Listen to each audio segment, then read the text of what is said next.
Привет! И спустя 2 недели ожидания на новом iPad mini 7 мне все-таки стали доступны фишки Apple Intelligence. Это значит, что вот теперь я могу на него снять полноценный обзор. Потому что без AI от Apple это просто iPad mini 6, который стал немножко быстрее и теперь требует от вас замены Apple Pencil. А вот с другой стороны, это теперь самый бюджетный iPad с поддержкой Apple Intelligence. Еще и с Pencil Pro и играми вроде Assassin's Creed. И да, это как бы его основные фишки. Если вам AI от Apple не нужен, его там еще и устанавливать достаточно сложно. GPT в системе вас не интересует, Pencil вы не пользуетесь, в игры вы играете там типа Mahjong, то как бы берите себе мини 6. А вот для всех остальных, да, дизайн тут тот же, экран те же 60 Гц, скудные 500 нит яркости и толстенные рамки. Все как в мини 6. Но порт зарядки стал быстрее, внутренняя память стала быстрее, оперативки тут в 2 раза больше. И в минимальной комплектации вы получаете уже не 64 гигабайта, а 128 за те же деньги. И это уже как бы не первообзор. Я использую мини 7 уже 2 недели и могу сказать, что эффект желе на нем действительно был побежден.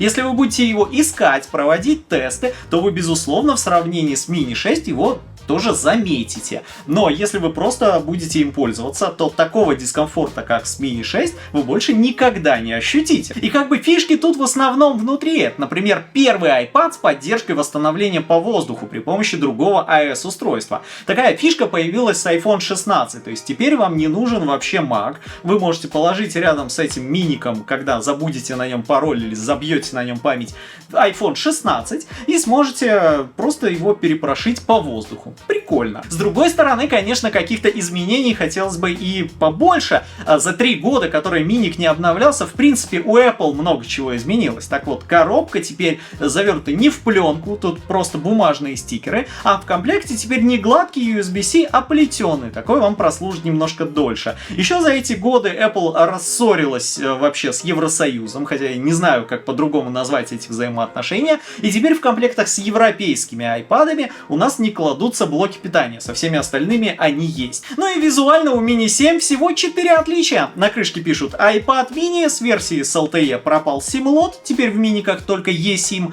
2 базовых цвета, светлый и темный, остались без изменений, а вот яркие цвета заменили. Вот это по мнению Apple Blue. И знаете, вот это я понимаю синий, а вот это не синий. Это вообще какой-то другой цвет. В общем, это очень странная политика Apple. В 1 год с разницей там в пару месяцев выпускать 2 устройства, и вот могли бы сделать его таким же, как 16+. Мне кажется, это было бы очень круто. И в корпусе настолько ничего не изменилось, что сюда даже подходят чехлы для iPad mini 6. И это, кстати, не помешало Apple выпустить линейку чехлов mini 7, которые вообще никак не отличаются, разве что цветами. И на самом деле в них нет никакого смысла. Вы можете нехило так сэкономить и взять аналоги, которых очень и очень много. И есть тут изменение, которое настолько сложно заметить, что его даже не указали на официальном сайте. В минике установлена вспышка Adaptive Truth on Flash. Это та самая вспышка, которая лучше всего убирает тени на сканах ваших документов. Про нее был даже отдельный блог на презентации iPad Pro. И вот обновленную вспышку у нас получил новый iPad Pro на M4, iPhone 16, но только Pro и Pro Max, и вот новый миник. И этот iPad полон противоречий. Например, вы можете одновременно работать в разделенном экране, но при этом здесь нету режима постановки. Хотя, как бы вопрос, ведь чип стоит очень мощный. Тут установлен чип A17 Pro, как в iPhone 15 Pro, но в нем на одно графическое ядро поменьше. Почувствуете ли вы эту разницу? Да, почувствуете. Вот сейчас вы, наверное, удивились, потому что все обзорщики говорят, что вы эту разницу не увидите. Вы ее именно увидите, потому что в том же Assassin's Creed игра начинает дико лагать и подтормаживать. И ясно, что ей не хватает вот именно этого графического ядра. Все, безусловно, меняется, когда вы заходите в Warzone. Тут вам не только iPad вообще перестает греться. Здесь становятся доступны максимальные ультра настройки графики, которых нету даже на Android смартфонах, которые типа там убийцы айфонов, но вот там такой графики в Warzone почему-то нет. У Apple вообще сложно выходит сделать игровую платформу, и они поставили в планшет чип, урезав его, и, видимо, урезав в самом важном, и для игр, на которых они собирались его рекламировать. В общем, сказать, что на этом планшете доступны игры, которых нету на iPad iPad mini 6 это как бы можно, но фактически идут они гораздо хуже, чем на том же 15 Pro. И да, все остальное работает действительно шустрее, потому что внутри установлено все-таки 8 гигабайт оперативной памяти, раньше было всего 4, но Apple это сделала для того, чтобы сделать здесь поддержку Apple Intelligence. Как только он ко мне приехал, как раз вышло обновление 18.2, я встал в очередь, прошло 2 недели, в итоге мне дали доступ, и я вам могу показать главные фишки, про которые я уже отдельный обзор записал, потому что все эти фишки, они не привязываются к Apple ID, они выдаются на каждое устройство в отдельности. И причем даже пока вы стоите в очереди, вам становится доступна интеграция с ChatGPT вместо Siri. То есть вы можете сказать «Hey Siri, ask ChatGPT». И вот сейчас мне предлагается уже общаться с GPT, и это максимально круто. Я могу по-английски ее попросить перейти на русский, могу, если я плохо говорю по-английски, зайти в переводчик, там попросить ее перейти на русский, и все, дальше она работает полностью на русском языке. Из плюсов это очень классная интеграция, это быстрая интеграция в одно касание, и безусловный плюс это в том, что здесь все работает без VPN.